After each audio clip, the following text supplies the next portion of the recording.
Hi guys, so wala tayong may content, no, kaya bihira ako mag-upload ngayon. So gusto ko buksan natin tong yung mga pinadala sa akin na hindi ko naman sinindihan kasi parang medyo delikado eh. So ito yung Bin Laden, shout out Marafaka Works. So sila yung gumagawa niyan. So hindi ko na-advise siyempre na bumili kayo kasi illegal tong mga to eh. So sa black market na lang kayo mag-usap kung gusto nyong bumili niyan.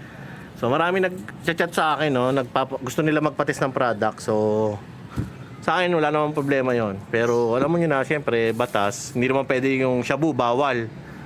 Ang marijuana bawal sa Pilipinas, pero papatest mo sa akin. Di ba? Tapos ikaw magbebenta, di ba? Siyempre, sample ko lang 'yon. Kunyari, yung illegal drugs bawal, tapos ipapatest mo sa akin. Hindi naman pwedeng, testingin mo tong shabu, mag-video ka. Tapos shoutout mo ako. Diba? Hindi naman pwede yung gano'n. Pero pinagbibigyan natin itong mga tropa kasi meron naman tayong lupain na pwedeng pag-testingan na sa mga hindi nakakalam, private property yung mga pinag-testingan kong yon. Mukha lang hindi. Kasi siyempre, part of the content. So, gusto ko lang makita itong mga gawa nila, no? Lumayo na tayo masyado eh. Kasi yung iba, sobrang dami nag-message sa akin, gusto magpadala.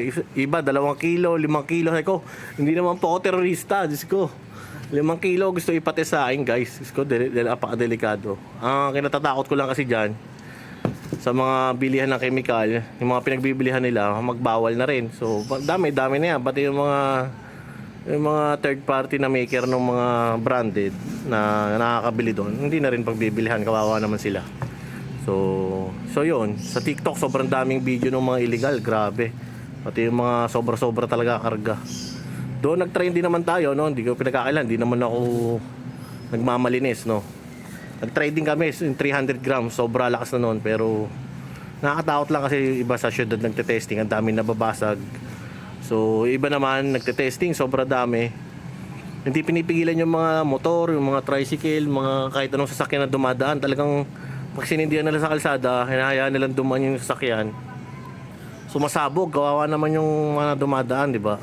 Siyempre, di naman babalik yun. Sino pa ba namang masasabugo ng 1 kilo sa isang tabi, tapos babalikan mo pa yung nagsindi? Ano ka, napakatapang mo naman. So, yun lang naman concern ko kasi yung pagbabawal sa mga chemical. So kaya yun nga, siyempre black market naman ito binibenta. Yung mga pangalan naman nila dito, hindi naman yun talaga yung pangalan nila. Kaya siyempre iniingatan rin na natin yung industriya ng mga paputok dito. Damay-damay na yun eh. Basta sobra higpit yan sa chemical, damay-damay na yung lahat. Pero yun nga, sabi sa inyo, hindi naman ako nagmamalinis. Nagtatry din naman tayo ng mga malalakas. Pero super yun, napaka controlled environment ng mga pinagtestingan ko, walang dumadaan talaga. So nung pag New Year, nakikita nyo, pinipigilan namin yung mga dumadaan. May mga ibang makulit lang talaga na nagmamadali. Pero ibang mga napanood ko sa TikTok, grabe, halos muntik na masabugan yung mga dumadaan. Pero buti, hindi naman nasabugan, no? So yun, tama na daldal, 3 minutes na yun. Buksan na natin to. Bubuksan ko tong bawat isa. Titingnan natin kung gaano karami laman. So gusto ko muna tingnan itong King Kong, no? Mamaya na yung sobrang lalakas. Since favorite natin ng King Kong, no? Testingin muna natin itong King Kong loaded ni Marapaka, no? So yung iba hindi ko na i-shoutout. Maraming maker na ngayon, hindi ko na mabilang kung sino. Lahat yata gumagawa na. So safety first, no? Siyempre may cutter tayong gagamitin. Ingat lang din kasi counting spark nito sa sabog. Boom! Joke lang, guys. Gusto ko na rin makita paano nila tinutupi yung puno. Meron kasi dito puno. Paano mo natupi ng maayos siya? Siguro may putol yung papel. Ikaw mong bukas na.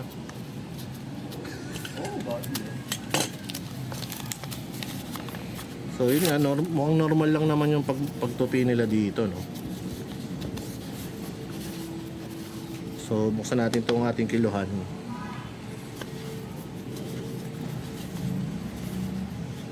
O yun, doble nga yung karton. So, sabay, stopper lang naman yun eh, para hindi siya magkalat.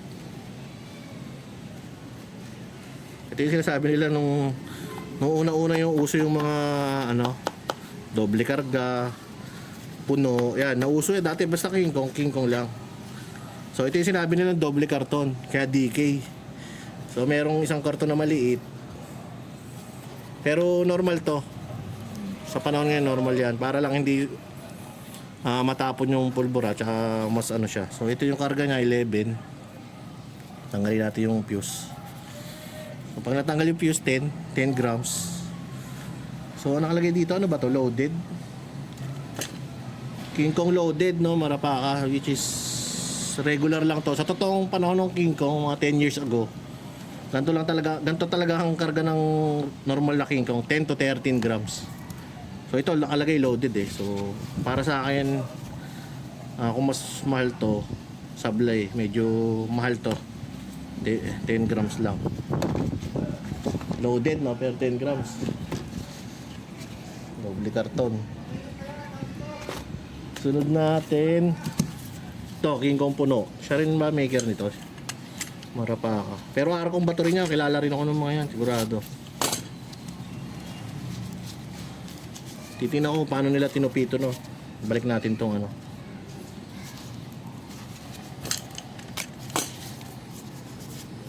Kasi sa totoo lang, pag pinuno mo tong King Kong, mahirap itupian ng ayos. So yun no. Okay. Okay, gumamit siya dito ng ano no. Hindi siya gumamit dito ng M70. Kung mapapansin mo, dark aluminum yung gamit niya dito. Kaya siya ano, solid ang putok nito kumpara doon sa isa.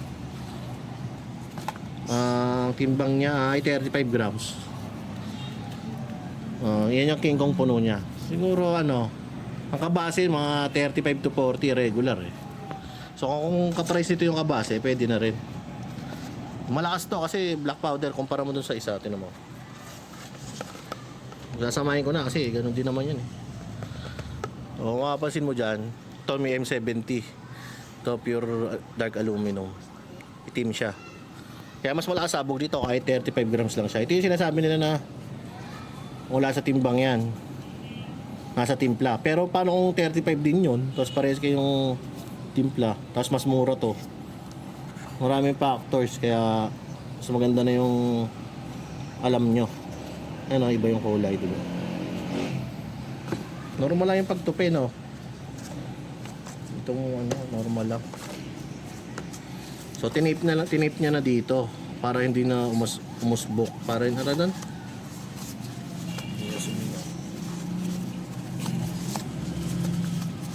Ayos lang din. King Kong puno tumawa. Next natin yung ano, kabase ni ano, Ramil, kadumi-dumi. Ewan ko paano ginagawa to ni Ramil. Gagawa ka na ng paputok, napakadumi pa. Pati yung mga King Kong yan, dumi. So sa mga tagapagtanggol ni Ramil, yan si Ramil, hindi pa gumagawa ng ganitong paputok. Napapanood ko rin dati.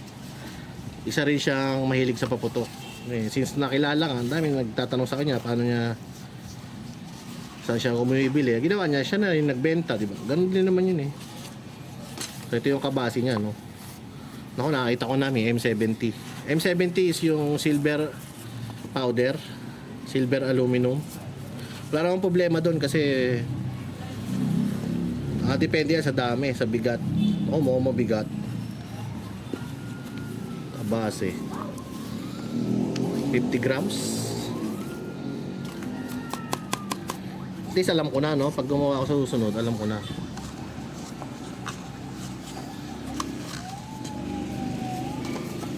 Post. Ito yung kabase na loaded ba? Ni Ramil, hasta la vista. 52 grams. Pakapalagay ng ano, 50. Sakto lang din kasi meron kaming binentang kabase, no? Ako nagtimpla. Devil powder lang gamit ko, walang M70. Yun, mas mabigat pero 50 grams din. So, gusto ko malaman price ito kasi pinadala lang din naman to ng subscriber natin. Hindi ko alam kung magkano niya to nabili. For testing lang din naman to.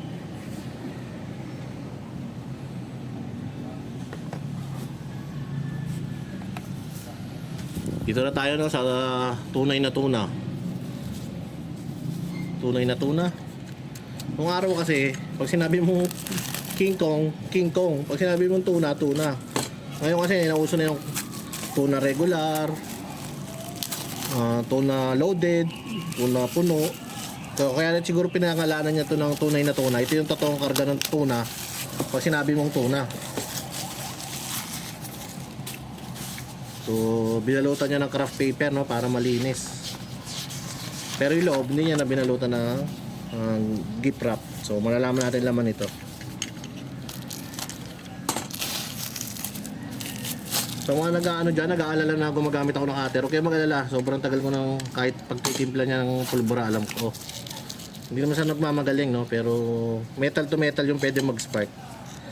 Yung metal to paper or plastic, hindi na mag-spark yan. So, nilalagyan nila ng tape sa dulo, no? Para hindi matapon yung pulbura. Mahirap magtupi nito, guys, ha? Kabase. Kita mo, may tape sa dulo. Kasi nga, yung pulbura, malaki na butas nitong kabase sa dulo. Ayan. So, ang laki nitong kabase. Ay, tuna pala to. Kabase ako ng kabase. Tuna pala to. Tuna, guys.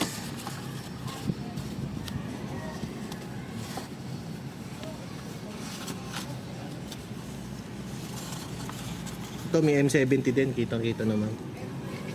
Ang laki pala naman ito.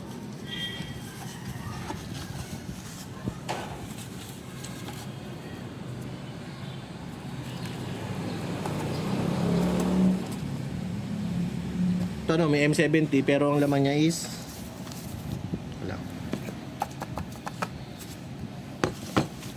110 grams. So para tong ano, sobra pa sa ano, Yakult na puno. Kaya pala lakas ng tuna kasi ganun ang nakalagay sa kanya, no? 110. Palagay ng 100 grams. So now, ayan, alam na natin, no? Sige.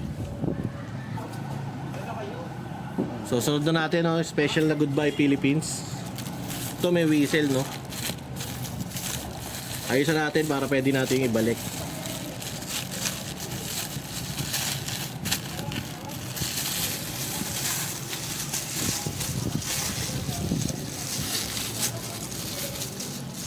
Sino kaya maker nito?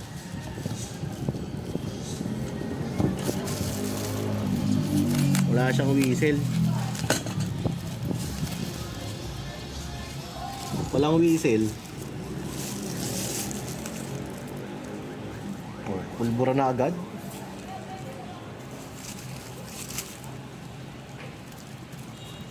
Ah, puta, nalaglag siguro sa loob ang whistle nito. Ayun nga, may whistle siya, guys, sa loob. Pero ang konti ng karga, ha. Pero kinakalo. Hindi ka natatakot, ha, kayo. Konti. Ayun. Sino yun?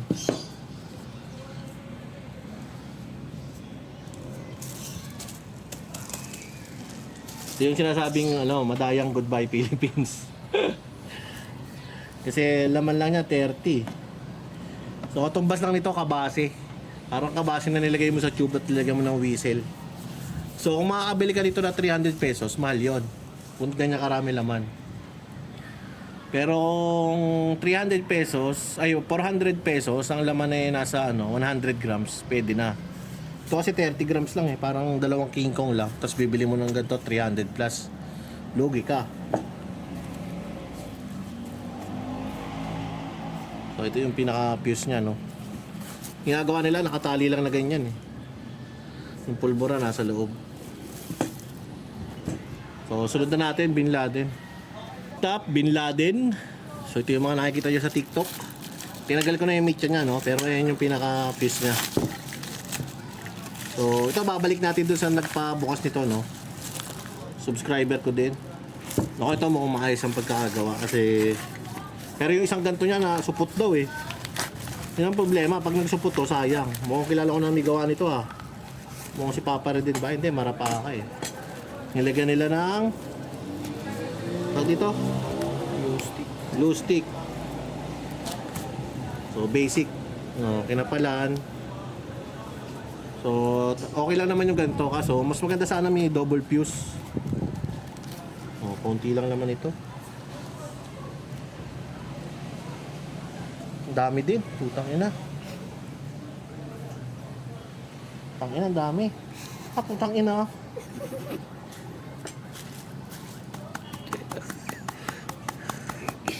Ito ang sinasabi ko. 400. Solid to. Pero depende sa price ni Marapaka, no, kung magkano. Pero 400 grams guys ang laman. Kumpara mo doon sa Good Vibe. Kaya pala may mga nagme-message sa akin, yung Yakult Twistle Bomb ko. Malakas pa daw yung Yakult Twistle Bomb ko sa nabili nilang Good Vibe Philippines. Kasi yung Yakult Twistle Bomb ko naka-indicate yung grams. 25 grams, 30 grams. Yung mga unang batch 30 grams eh. Kaso yung mga nabasagan na salamin, binawasan ko nung New Year. 20 na lang yung mga binibenta ko noon. So yung 20 grams na yun, malakas pa rin. Parang ano yun, loaded na King Kong na may whistle. So itong Bin Laden ni Marapaka Works 400 grams. Parang yung mas malakas pa to doon sa sindihan namin na whistle, no? Crying Cow. Ang dami pa naman, no? Punong-puno. Oh, nagkulang pa 1 gram. Toktak pa natin para sa saktong 400. Oh. Ayun, sakto, 400. Oh, yan, 400 grams. Diba? Grabe, halos kalahating kilo. Pero yun nga lang, sayang to kapag hindi sumabog. Mantay mo ganyan karami, iiwan mo sa isang tabi. Paano kung may pumulot, sumabog, di patay. So since ito lang yung fuse niya, dito manggagaling. Ito kasi sisindihan mo, magwi-whistle, tatagos dito yung apoy, kaya siya sumasabog. Oh, tapos dito may natutulog. Yeah.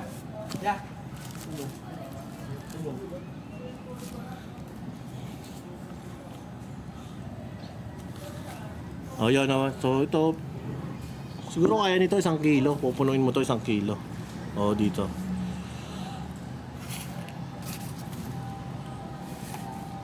Grabe. So kung magkano bili dito, siguro estimate ko kung ibebenta to sa 400 grams, 4, 8, 12, 5, 6, 600. Siguro sapat na sa 800. Sa 800 may kita na siya dito. Pero pwede pa to itaas ng mga 1,000 plus. Oh, kasi tube pa, yung whistle pa. Mahuli ka pa ng police, di iyak ka. So yun lang guys. So ayun yung ating pagbubukas dyan, no? So ito, ibabalik ko rin to eh. Babalik ko rin kasi sasoli natin ito sa nagpa-testing. So ito pala, pahabol ko lang, no? Ito naman previous lang ng mga tropa, no? So parang ko, whistle lang ginamit dito, isa regular na whistle bomb lang. Or sila lang gumawa, yan, sila nga lang din. So ko lang makita ang gaano karami laman. Siguro mga estimate ko dito mga 20 grams. Previous lang naman to eh, pero para may idea din kayo. Wala pa 20 nga 20 grams naman. Tama hula. Lakas na rin to, parang King Kong yan. Na may whistle. Konting whistle. Okay na. January 20, 2025. Kwiton puno, available. First batch, 100 pieces. Sa mga gusto mag-stock, mas mababa ngayon. Message lang kayo,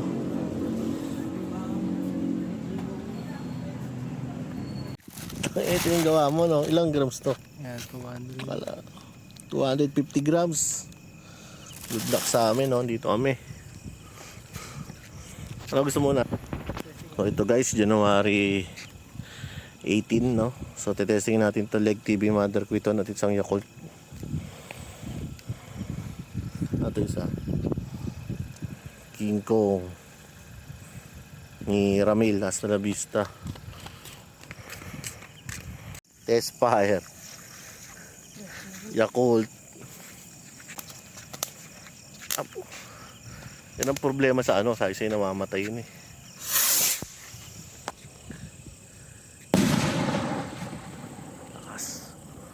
20 grams lang yon. Leg TV, Mother Kwiton.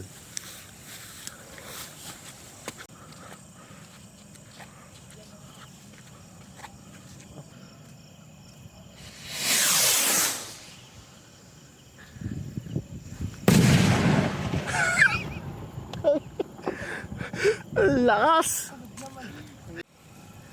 King Kong. Ayos lang.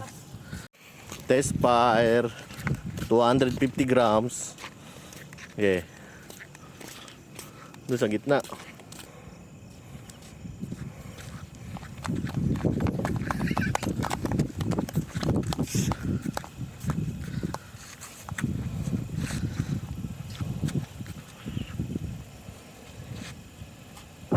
Putang ina mo.